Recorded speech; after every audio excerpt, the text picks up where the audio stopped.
মৌলিক পদার্থের ক্ষুদ্রতম কণা আর অণু মৌলিক বা যৌগিক পদার্থের ক্ষুদ্রতম কণা। হ্যাঁ, পরমাণু স্বাধীনভাবে থাকতে পারে না, অণু স্বাধীনভাবে থাকতে পারে। পরমাণু রাসায়নিক বিক্রিয়ায় অংশগ্রহণ করে আর অণু রাসায়নিক বিক্রিয়ায় অংশগ্রহণ করে না। আমরা যেহেতু পরমাণু নিয়ে আলোচনা করছি তাহলে আমাদের সবার আগে কি জানতে হবে যে পরমাণুটা কি জিনিস। পরমাণুটা কি জিনিস তাহলে? পরমাণু হচ্ছে মৌলিক পদার্থের হচ্ছে ক্ষুদ্রতম কণা, যে কোনো মৌলিক পদার্থ হতে পারে, সেটা হাইড্রোজেন হতে পারে, কার্বন হতে পারে। এই হাইড্রোজেন, কার্বন এইরকম বিভিন্ন মৌলিক পদার্থ, শুধুমাত্র মৌলিক পদার্থ হতে হবে, মৌলিক পদার্থের ক্ষুদ্রতম কণা, যার মধ্যে ওই পদার্থের সমস্ত ধর্ম বজায় থাকবে আর যা হচ্ছে রাসায়নিক বিক্রিয়ায় অংশগ্রহণ করে। এগুলো হচ্ছে রাসায়নিক বিক্রিয়ায় অংশগ্রহণ করে আর এগুলো কোনো সময় স্বাধীনভাবে মানে একা একা থাকতে পারে না। এটা হচ্ছে পরমাণু। এবার হচ্ছে পরমাণু কোনগুলো, এই যে আমরা যে বিভিন্ন চিহ্ন দিয়ে দেখাই যে হাইড্রোজেন, কার্বন, এইগুলো হচ্ছে পরমাণু।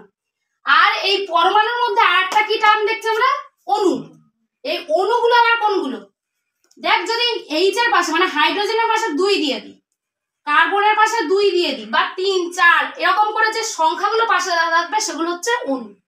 ঠিক আছে, এখানে দেখ হাইড্রোজেনের পাশে 2 দেওয়া আছে, তাহলে 2 অণু হাইড্রোজেন। কার্বনের পাশে 2 দেওয়া রয়েছে, 2 অণু কার্বন, এরকম করে এগুলো হয়। তাহলে অণুটা কি? অণু হচ্ছে তোর পরমাণুটা কি ছিল, মৌলিক পদার্থের ক্ষুদ্রতম কণা ছিল। আর এখানে অণুটা কি, মৌলিক বা যৌগিক পদার্থ হতে পারে, মৌলিক বা যৌগিক পদার্থের ক্ষুদ্রতম কণা, যার মধ্যে ওই মৌলিক বা যৌগিক পদার্থ, শুধু পরমাণুর ক্ষেত্রে কি ছিল, শুধু মৌলিক পদার্থ ছিল, আর অণুর ক্ষেত্রে কি, মৌলিক বা যৌগিক পদার্থের ক্ষুদ্রতম কণা, যার মধ্যে সমস্ত ধর্ম বজায় থাকবে।